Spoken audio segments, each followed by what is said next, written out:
Hello and welcome to Plead Your Case on WCTV. We are back for the first show of the fall semester, and I can tell you that it's going to be a good one today. I'm your host for this evening, Caleb Yauger, alongside my panelists from right to left, Matt Mansfield, Tanner Cyprowski, and Ed DiOrio.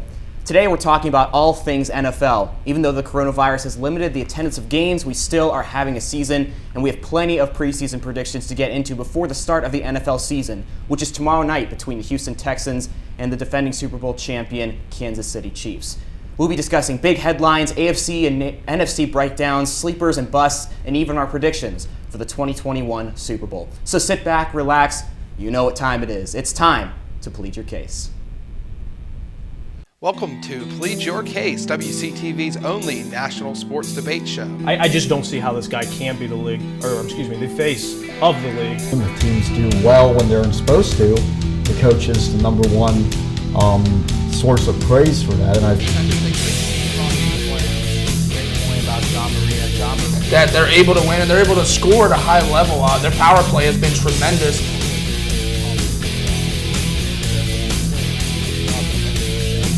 Time to plead your case. Welcome back to Plead Your Case on WCTV. The 2020 NFL season is upon us, and many changes have been made this offseason regarding the fan attendance and teams. One of the biggest headlines this offseason saw Tom Brady heading to Tampa Bay, signing a 2-year, $50 million contract with the Buccaneers, not long after Rob Gronkowski joined the Bucs along with running back Leonard Fournette and other acquirements. One of the biggest questions of the season, how good will Tampa Bay be this year? And starting with Ed DiOrio, there's a lot of big headlines going into the NFL season. What have you got for us? See, my biggest one, Caleb, COVID is obviously the biggest story and how teams are going to respond to it. Is it going to limit what we expect for those big teams like Tampa Bay, like the Chiefs, like the Niners and the Seahawks, and all those big-name teams that we all expect to be in that Super Bowl bubble? Get it? Bubble. But my biggest storyline going into the season is there's a good bit of first-year head coaches that I think could make a lot of noise in their respective places. Guys especially like Mike McCarthy coming back into coaching in Dallas. That's going to be, I've read things that said that he has kept up with the coaching and kept his contacts in and really kind of try to keep up with how coaching is developed in his time away from the NFL as a head coach. So I'd like to see if he can come through with that. But guys like Joe Judge, I like Joe Judge in New York. He could really show some promise with Daniel Jones and Saquon Barkley on that team, a Bill Belichick disciple. I think that could bode well. I'm not saying they're going to be a playoff team necessarily. We'll get into that. But I like Joe Judge as a hire. Matt Rule in Carolina, that could be interesting as well, coming from Baylor. He brings great energy, great stuff like that. So I want to see, and Rod Rivera and then Kevin Stefanski, the other two, I want to see what these guys can do in their respective teams. I think the only playoff-worthy teams of these two coaches could be Stefanski and McCarthy in Cleveland and Dallas, respectively. But otherwise, I don't think those other three, Carolina, Washington, and the Giants, I don't think any of those three are going to make the playoffs. But I'll be interested to see how those new coaches get acclimated in their respective teams. Jumping over to Tanner Cyprowski, what headlines do you have for us? Yeah, probably, the biggest thing coming into the season is probably Brady and Gronk going to Tampa Bay. But for me, my big headlines kind of focused around the AFC North with Ben Roethlisberger's coming back. The Steelers did well last year without him, probably exceeded expectations, and now they're getting back pretty much a future Hall of Fame quarterback. So it's going to be interesting to see how the Steelers season turns out with the Ravens returning most of their team, have some new acquirements, Lamar Jackson, top 3 quarterback in the NFL, arguably. And then kind of to touch on what you said with the Cleveland Browns, very interested to see if the Cleveland Browns can turn it around this year, because they had obviously so much hype going into the season last year. They went 8-8. I think if the Browns can turn it around, they can make it a competition between those top 3 teams in the AFC North with the Steelers and the Ravens. With them, it's always been about paper talent, not necessarily chemistry. And that's what I've always got. And I'm on the same page as you. I want to see if that can translate into chemistry for them. I think my biggest storylines for this year, I'm going to obviously go COVID's probably the main storyline. I think of the two ones that I had written down, I think COVID's huge. It's going to depend on, can these guys, if they get COVID, what's going to happen? Is the league even going to finish the season is one of the questions I have, because I genuinely don't know if we're going to get through the NFL season. And another thing is, if you have a star quarterback or someone like Lamar Jackson, if he goes down for an extended period of time because of COVID, or a team gets COVID, like how is it going to affect them? What's going to happen whenever these guys have to sit out because of COVID? I think that's going to be one of the biggest problems we face in the NFL this year. And I really do think that some of the turnouts, like some of the predictions we make on today's show for the NFL season could be changed just because guys get COVID, they miss an extended period of time, and boom, that team's out of contention because of this disease. And before we move on, kind of a COVID situation before COVID. Last year when Sam Darnold got mono, he was out for an extended period of time, and when he was the starter, the Jets went 7-5. Think about it, if he doesn't go out, that could be a whole different dynamic. Jamal Adams might still be in New York. We could be thinking about the Jets in a whole different way now that Tom Brady's out of New England. But you're right. Anytime an extended period of games can be missed due to an illness, it can really affect the football team, especially now that it's caused the world to shut down, and it's in the situation that we're in now. It's a very interesting point you bring up, that COVID could impact teams in more ways than we think, where if one player gets it, they could be out for an extended period of time, or it can even end the NFL season as we know it. And you mentioned, Ed, going into the season with a lot of new coaches at a lot of new teams with a lot of new rosters. Who are some of the coaches that you think are going to be sticking out this season? Well, I mean, I mentioned McCarthy, and I mentioned Stefanski. Stefanski is someone who, he is the main cog in the ship for the Cleveland Browns, because the talent, like I said, is there. If Stefanski can be a good coach, can make that offense efficient, and give Baker Mayfield the best season he's had in his career, there's no reason for me to say that this Browns roster can't make one of the 7 playoff spots, newly added 7 playoff spots in each conference. So Stefanski, I think, has my most interest. But Mike McCarthy is close behind, because I gotta say, he's a Super Bowl winning coach, but can he do it after a few years of absence? I agree with the Mike McCarthy topic, because he was a Super Bowl winning coach. He had good seasons in Green Bay, and then some that were kind of controversial towards the end of his tenure. But with the Dallas Cowboys, I think there is a lot of talent on both sides of the ball. Mm-hmm. And I trust Dak more than any quarterback in that division. And I think if McCarthy is able to work with Dak and make him play to the best of his ability with Zeke and Amari Cooper, I think Michael Gallup's going to have a big year. They just drafted CeeDee Lamb. So I think that offense has a lot of firepower and talent. So if McCarthy's able to get some chemistry with those guys and the defense to play well on both sides of the ball, I can see the Dallas Cowboys possibly making a deeper run into the playoffs this year. I think my biggest problem with Mike McCarthy in Green Bay was he ran into the problem where it was him and Aaron Rodgers. Aaron Rodgers, one of the all-time great quarterbacks. Mike McCarthy is a very good head coach in this era. I think they both wanted different things for how the offense was supposed to look, and I think Mike McCarthy didn't give Aaron what he wanted, so I think that caused a lot of tension. And I think a guy like Dak Prescott is going to need a little bit more. He's not going to be as stubborn is what I'm looking for. He's not going to be as stubborn as Aaron Rodgers was with trying to implement things Mike McCarthy might want. So obviously Aaron Rodgers is the better quarterback, but it might work better with Dak Prescott because there's a lot more talent around there. You don't have to rely on Dak whenever you have Ezekiel Elliott and a couple of really strong receivers. So I think Mike McCarthy is going to actually have control of this team. It's not going to be just about trying to battle with Aaron Rodgers for who has the power there. So I think Mike McCarthy's tenure in Dallas is going to get off to a strong start this year just because his personality is going to fit a lot better with Dak Prescott's. Yeah, Mike McCarthy, an interesting story going into Dallas, making his return to coaching. And when we return, we'll begin to break down the AFC and the NFC, beginning with the AFC, choosing division winners, wildcard teams, and more. Don't go away. You're watching Plead Your Case. We're going to fade up to camera 3 in 5, 4, 3, 2, 1, take it.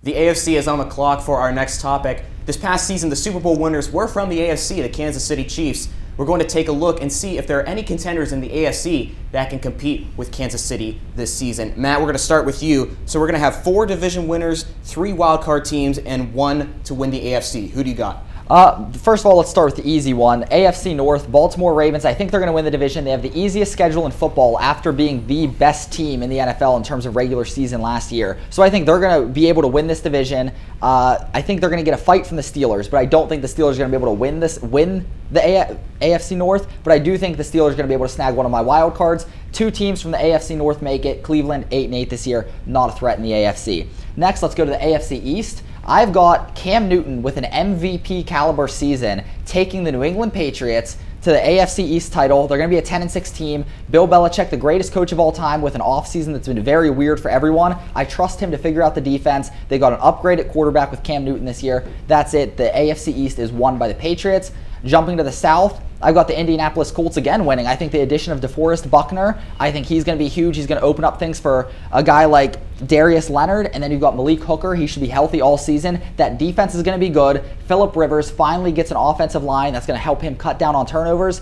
Colts win the division. Titans are the runner-up. Then we go to the West, Kansas City Chiefs. I don't think there's much to say about that. They return almost all of their starters, got a really good rookie in Clyde Edwards-Helaire. They're going to win the division. And the last wild card that sneaks in from the AFC West, the Chargers. They're going to sneak in. I love the addition of Tyrod Taylor. He's worked with Anthony Lynn before. He made the playoffs in Buffalo with Lynn as his coordinator. I think this team is actually going to get it together this year. Taylor is not a bad quarterback. They make it as the 7th seed in the AFC.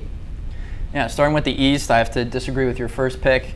I think the Patriots are still going to be a good team with Belichick, but they announced earlier that a bunch of guys are sitting out due to Corona, and Cam, first-year system, they kind of not a whole lot of talent on the offensive side, so I got the Buffalo Bills winning that division. I'm really starting to like Josh Allen as a starting quarterback, both with his arm and his legs. And then going to the North, agree with you, Matt. I have the Baltimore Ravens. I do think it will be close with Pittsburgh if everyone stays healthy and they can figure out their chemistry together. And if the Steelers don't end up winning, I have them in my first wild card spot as well. The South, I have the Houston Texans. I think their offense is very explosive. Deshaun Watson is in his prime. They added guys and David Johnson and Brandon Cooks, even though they lost DeAndre Hopkins. I still think they'll be able to figure it out. And I have the Colts kind of slipping down because it's going to depend on Phillip Rivers. He does have a better offensive line, but less weapons than he's had in LA with the Chargers. I have the Titans coming in second in that division for the second wild card spot. The AFC West, most people would agree, the Kansas City Chiefs. There's no more to really explain on that. And I do have the Chargers in that third wild card spot. It all comes down to their quarterback situation. They announced that Tyrod Taylor is going to be the starter. Anthony Lynn said he's worked hard in training camp. He's really molded with the team. As long as that team stays healthy, because that has been the problem for the last half a decade for that team. So if the Chargers stay healthy, I don't think they'll win the division, but most likely end up in that last wild card spot. I'll go down from my seedings all the way down from my playoff teams. The number one seed is obvious. It's the Kansas City Chiefs. I have them going 13-3. Go ahead. I'm ready for the heat. The 2 seed at 12-4 is the Pittsburgh Steelers. Here's why. Last season, I predicted that the Green Bay Packers were going to go 13-3. They ended up going, Matt, 12-4, correct? I think they were 13-3, right? 13-3. Yeah. I was a game off, maybe. Their schedule is, red velvet cake. The Steelers have, in all 4 of their losses, only one of them I'm almost 100% guaranteed certain that they're going to lose, and that's when they go to Baltimore to play the Ravens. Otherwise, all the other 3 losses are going to be close games that the Steelers still have a possibility to win. So I could be wrong. Are they going to win? Are they going to lose games that I predict them to win? Sure. But are they going to possibly win games that I predict them to lose? That could happen too. Steelers at 12-4. Ravens behind them at 12-4. But Steelers have a better conference record, therefore they get the 2 seed. The Ravens get the 5 seed. The 3 seed in the AFC to me is the Houston Texans. I have them going 11-5. Deshaun Watson is entering his prime. I'm not betting against that guy. There's not many quarterbacks I'd bet over Deshaun Watson. I'm with you, Tanner, in that case. Bills, 8-8, but they're going to win the AFC East. I'm sorry. Cam Newton has, I think you could put the PAC All-Star team together, and that would be a better offense than what the Patriots are putting on the field around Cam Newton. And he's coming off an injury-riddled season. He hasn't played in forever, so I can't see the Patriots making the playoffs or doing that well. The Bills are going to win that division, be the 4 seed. Like I said, the 5 seed is the Ravens. I think they take a slight fall off from last year, but then the other 2 wild cards, Titans at 10-6, Colts at 9-7. I'm going to say that I know that there's a lot of doubt around the Patriots, but here's the thing. I think Cam Newton can return to his MVP caliber season, that type of play. Whenever Cam Newton won the MVP of the league, he had one receiver eclipse 1,000 yards. That was Greg Olsen. No one else had over 800. He didn't have an 1,000-yard rusher. He was throwing to guys like Greg Olsen, Ted Ginn, Jericho Cotchery, Devin Funchess. That was not a very good team. He was also 27. I think Cam Newton's going to bounce back. He's going to be healthier this season. I think that the offense, Josh McDaniels is a very smart guy. He's a great offensive mind. He's going to be able to run more plays that are going to benefit Cam. Cam's a threat on his leg. Tom Brady was not. So I think it's going to be huge that they can actually start to run better. So I think this Patriots offense, say what you will about the names of the weapons, Cam Newton can do it with anyone, and I think he's going to do that this year. My thing is, if Cam Newton goes down, we were predicting this team to possibly go have 3 to 5 wins. If Cam Newton gets hurt, the team is done. Whenever we do season predictions, I think it's best, I always go with if people are healthy. I'm not going to predict Drew Brees gets hurt and have the Saints miss the playoffs, and I know that Cam's health is scary, but if he's healthy all season, he's going to be phenomenal. Lots of great discussion from the AFC gentlemen. And up next on Plead Your Case, we will reverse the roles and talk about the NFC side of the equation. Don't go away. We'll be right back.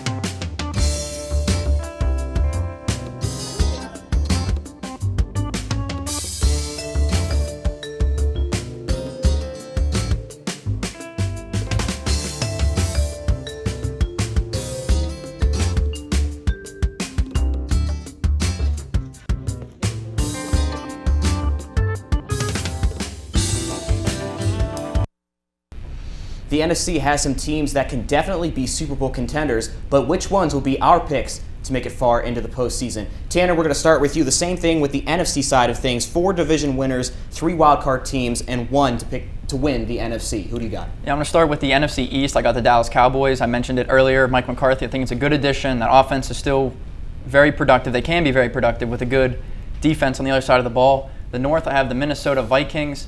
I don't think Kirk Cousins is as bad as a quarterback as everyone makes him out to be. I think the Packers still have a good team, but I see them struggling a little bit this year. The NFC South, it's between the Saints and the Buccaneers, but if I had to pick one, I'm going with the New Orleans Saints. I like what Drew Brees is doing, Alvin Kamara and Michael Thomas, top 5 at their positions in the league. I have the Bucs at that first wild card spot, close behind the Saints in the South. In the West, I have the Seattle Seahawks. Russell Wilson has been very productive his whole career. They added Jamal Adams in the defensive side of the ball. They still have Bobby Wagner and KJ Wright. And coming second out of that division, I have the Arizona Cardinals, who are kind of my sleeper in the NFC this year, and they have the other wild card spot. And the third wild card spot, I have the Philadelphia Eagles, led by Carson Wentz. I think it'll be tight again in that division with the Cowboys. But the wild cards, I have the Bucs, the Eagles, and the Arizona Cardinals. The best division in football is going to show out when it comes playoff time in the NFC, and let me tell you why. The Seattle Seahawks will be the number 1 seed in the NFC. I have them going 13-3. I think that this is a very good Seattle team. This is Russell Wilson's prime of his career. They just added Jamal Adams to that defense that really the secondary was, I think, the weakness if there was one last year. And I think Jamal Adams adding arguably the best safety in the league, I think that helps. So I put Seattle at my number 1 seed. The number 2 seed will be, in that case, the Tampa Bay Buccaneers at 12-4. This team does not have a first place schedule. This team has I don't know if I'd call it the easiest schedule, but it's not necessarily a hard one, especially not for Tom Brady and that talented offense that they now have, especially adding Leonard Fournette. Once he gets into the mix and really gets into the thick of things in that offense could be lethal. The Buccaneers, I think, are going to win the South. The North, I got the Packers. They're aging, but they're still a talented football team. Aaron Jones can run that football very effectively. I got to take the Packers over the Vikings in that division because you get Kirk Cousins, Aaron Rodgers. You know, I'm taking Aaron Rodgers every time. So Cowboys will win the East at 10-6. The Eagles will be right behind them with the same record. There will be the tiebreaker will go to Dallas. Eagles will still make the playoffs as a wild card team, along with the 49ers and the Arizona Cardinals. I think the Arizona Cardinals will make the playoffs as well. I am high on Kyler Murray, DeAndre Hopkins, Christian Kirk, and Larry Fitzgerald. And I think Cliff Kingsbury is actually going to be a Coach of the Year candidate. Going through my NFC standings, I've got in the NFC North, I've got Green Bay. They're going to repeat as division champs. They may not come across as strong. I think people are very low on them, but they've got a really good defense. I think Jair Alexander in the secondary is going to step up. Zadarius, Preston Smith, Kenny Clark. They have a lot of guys on that defense that's going to make it tough to beat them. They have a great backfield with Aaron Jones, A.J. Dillon, Jamal Williams, Rodgers, Devontae Adams. I think Alan Lazard is going to be their breakout player. I think he has a pretty solid year. He showed flashes last year. I think he steps up. They're going to be around 11-5. I've got the Saints winning the South pretty handily. I think the Saints are going to be good. I think Davenport and Jordan as the pass rush, I think that's going to be really good. Drew Brees, Sean Payton, Michael Thomas, those guys all know what they're doing. They've worked together for a while now. They handle that division. Dallas Cowboys, Dak is playing for a contract. New head coach in Mike McCarthy, that's a big upgrade. I think they've got a lot of talent on the defensive side of the ball. They win the division. San Francisco wins the West. I think they're going to I think they've got a better overall team than Seattle. I think San Francisco manages to win the West. They have an easy schedule to help them avoid that Super Bowl hangover. My wild cards, I've got Seattle. I just have trouble not picking Russell Wilson to make the playoffs. Although I don't love the way Pete Carroll uses that offense. I don't think he does a great job play calling. He likes to run the ball whenever you have the second best quarterback in the NFL, which I think is ridiculous. I think Minnesota, after a slow start, sneaks into the playoffs as my 6th seed. They don't have a secondary right now. Their corners are atrocious. It's going to be a liability. They face a tough schedule to start the year in terms of offenses that are good at passing. And the 7th seed, a team that makes it in the playoffs, not going to do much there. Tampa Bay, they sneak in as the 7th seed. I don't have much faith in this team. They've got an old quarterback that I don't think fits Bruce Arians' system as much. I think Mike Evans is going to be the odd man out a little bit. I don't think Rob Gronkowski is going to be very good this year. He's an injury-prone tight end who has taken a year off football and didn't really get a full preseason. I don't think it's going to help him at all. I think they're going to be not that great. I think they're going to have a slow start and lose in the first round. But see, the training regimen of being a WWE 24/7 champion will help Gronk immensely. But I don't see there's any reason why the winner of the NFC isn't coming out of the NFC South or NFC West, excuse me, the Seahawks or the 49ers. Yeah, going back to the Buccaneers, I agree with how you're saying Gronk might not be in shape. Brady's getting old.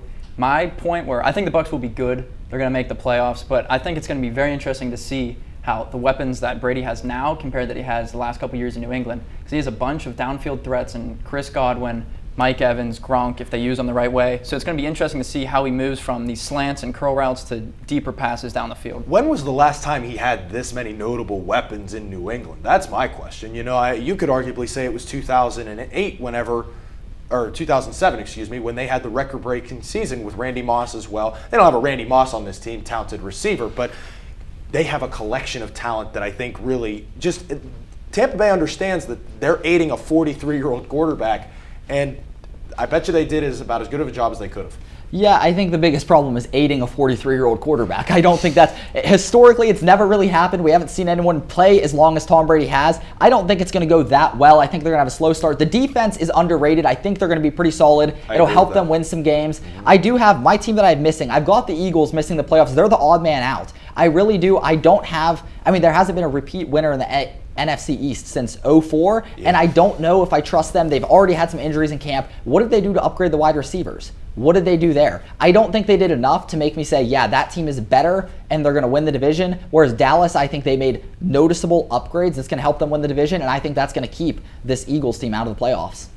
Ultimately, it's going to be quite a tough NFC with the Tampa Bay Buccaneers leaving the New Orleans Saints and the Seattle Seahawks. It's going to be tightly contested, but in my opinion, I think the Seattle Seahawks will take the NFC. And when we come back, our final discussion is going to be filled with Super Bowl contenders, MVP candidates, Coach of the Year candidates, and much more right here on Plead Your Case. It's a Saturday night. You know what that means. Time to party. Sam is having a good time, watching sports, drinking beer, playing Pong. Not a care in the world for Sam. Nobody at the party stopped Sam. They let him walk out the door with his keys, even though he was stumbling, having a hard time to stand up. What happened less than 10 minutes later would change Sam's life forever.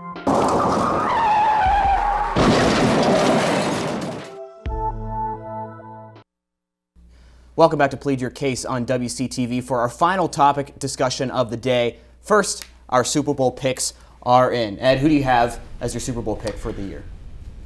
To me, if you're the NFL, the PR department's going to be going absolutely ballistic when they get this matchup, because it's going to be the two best quarterbacks in the NFL meeting in the Super Bowl.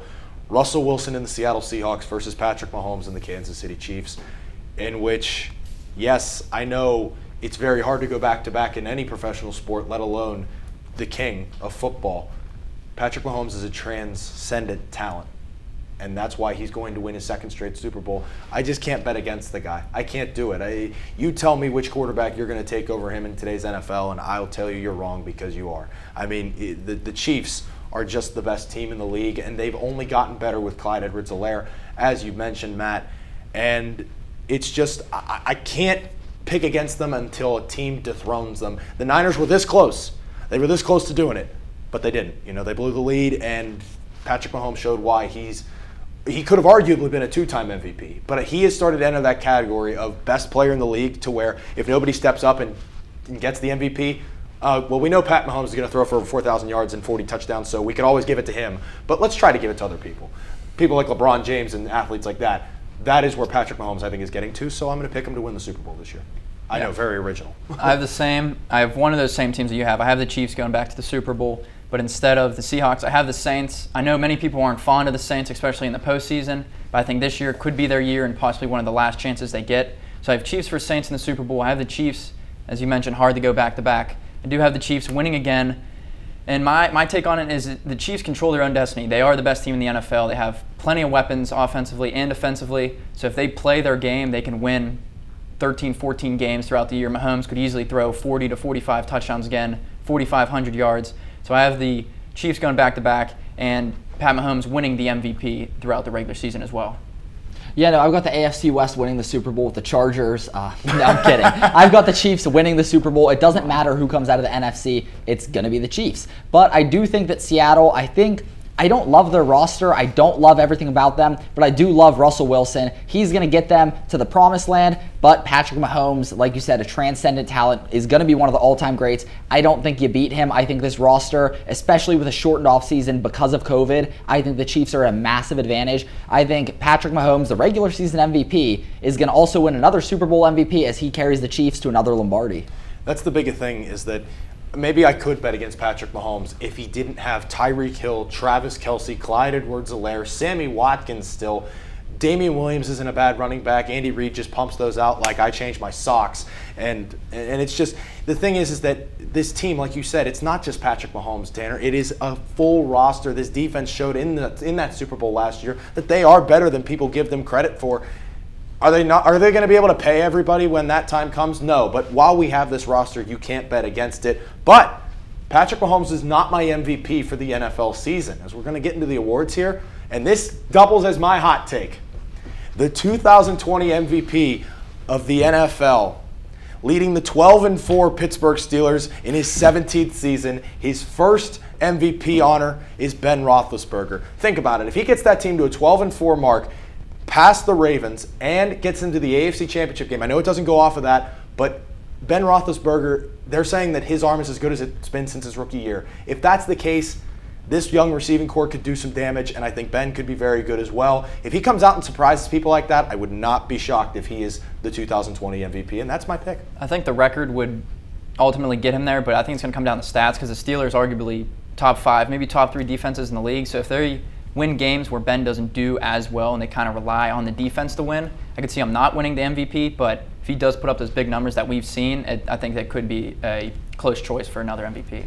Yeah, I think in the MVP race for me, like I said, my hot take from earlier, I think Cam Newton is legitimately in this MVP race. I think you picked a quarterback that's bouncing back from injury. I pick another one that's bouncing back from injury, but that's a lot younger. Like I said, I love the way Cam is going to fit into this offense. I don't think people are going to expect what Cam Newton does this year. I think he's going to be phenomenal. People are going to remember Cam of old from Auburn early in his NFL career, and it's going to be something to watch. And these Patriots team, I think they're going to be so good. They're going to be 10-6, but with that roster, that's very impressive. And I think that gets Bill Belichick a Coach of the Year award as well, because this is going to be some of his best work yet. The greatest coach of all time, taking a roster that a lot of people think was maybe even tanking to try and get Trevor Lawrence, goes on 10-6 and potentially wins a playoff game. Not sure that they do. I don't think they do. But again, I think this is Bill Belichick's year to get a Coach of the Year award as well. See, Tanner and I agree on this award.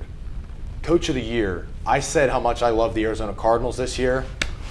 Who's that coach of the year? Cliff Kingsbury. It's Cliff Kingsbury. And that kind of ties into my hot take as well. If Cliff Kingsbury is going to win the Coach of the Year, the team's going to have to do good, which I think the Cardinals come out second in that division behind the Seattle Seahawks, which you two guys harped on a lot.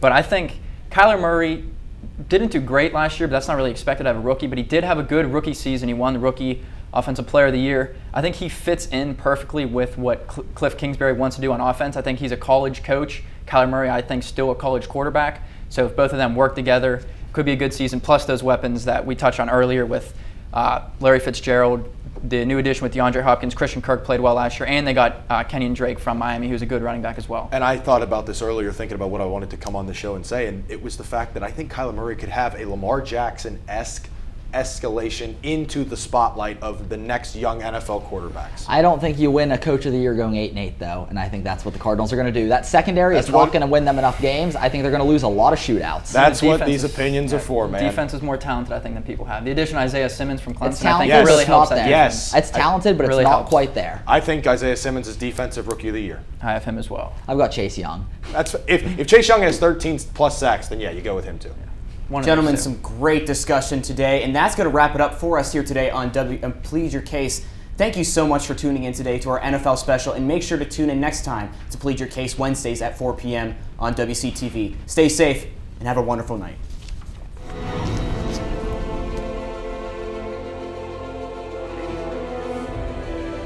This has been a production of Waynesburg Community Television.